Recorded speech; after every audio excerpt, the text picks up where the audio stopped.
Oi, meu nome é Lucimar e hoje nós vamos conversar sobre soberba. Nunca toque na glória de Deus. Todo dom foi dado por Ele e toda glória é dele. Homem algum faz alguma coisa sem Ele. Senão, acontece igual aconteceu com Nabucodonosor. A história de Nabucodonosor faz parte das histórias bíblicas. Nabucodonosor foi um rei da Babilônia, filho mais velho e sucessor do general Nabopolassar, e deu continuidade à época de prosperidade e hegemonia babilônica. Sendo que, durante seu reinado, a Babilônia atingiu seu período mais glorioso e ficou conhecida como a Rainha da Ásia. A Bíblia narra como Nabucodonosor destruiu o reino de Judá, sitiou, saqueou e destruiu Jerusalém, e como ele levou os judeus em cativeiro, retratando-o como um inimigo cruel do povo judeu. Nabucodonosor se tornou muito poderoso, porém muito arrogante, devido aos seus grandes feitos. E ele era um sonhador, e seus sonhos eram Deus mostrando para ele os erros que estavam cometendo e o advertindo que precisava se arrepender, senão sofreria em seu futuro as consequências de seus atos. O segundo personagem da nossa história se chama Daniel, e ele era um dos profetas de sua época. Ele interpretava sonhos, e ele interpretava os sonhos do rei Nabucodonosor, e lhes advertia sobre o assunto.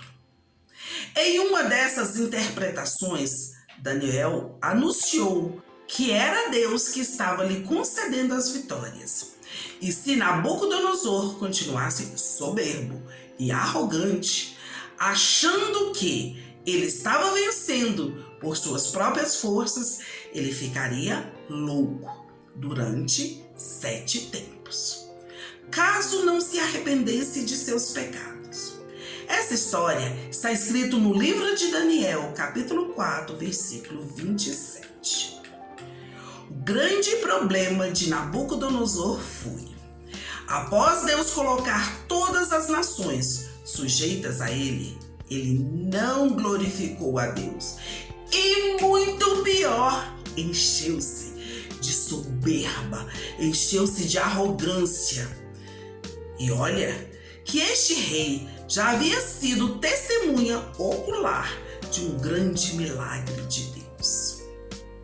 A sentença sobre Nabucodonosor cumpriu-se imediatamente. Ele foi expulso do meio dos homens e passou a comer capim como os bois.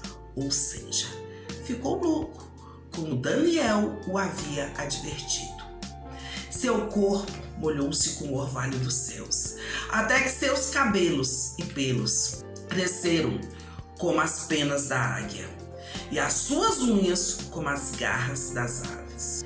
Em um dia de observação em seu palácio, o rei Nabucodonosor encheu a taça da ira de Deus, e na mesma hora se cumpriu a palavra de Deus em sua vida. Ele foi lançado dentre os homens e comia erva como bois, e o seu corpo foi molhado do orvalho do céu, até que lhe cresceu pelo como as penas da águia, e as suas unhas como as das aves.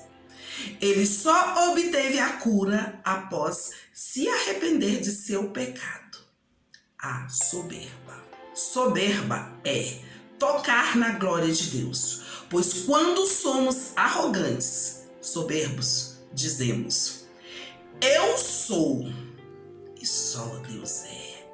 Eu faço, e só fazemos se Deus nos permitir.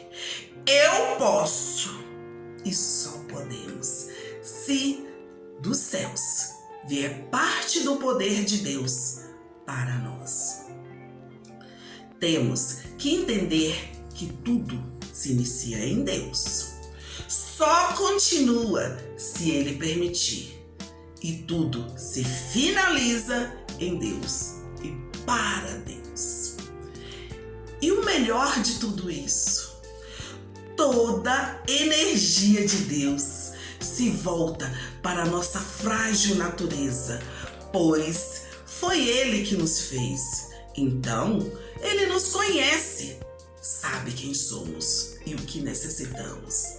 Ele é que nos vivifica.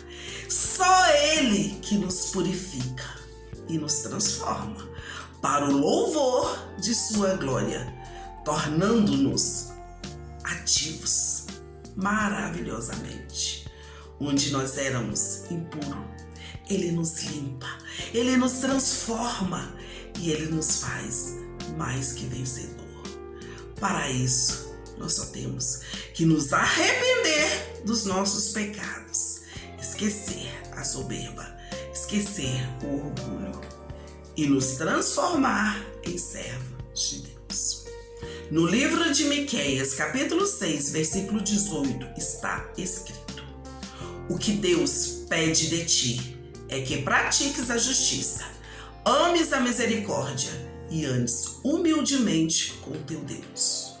Ou seja, fomos criados por Ele, para Ele, e sem Ele não podemos fazer nada. Não temos nada, não somos nada. Pois dele, por Ele e para Ele são todas as coisas.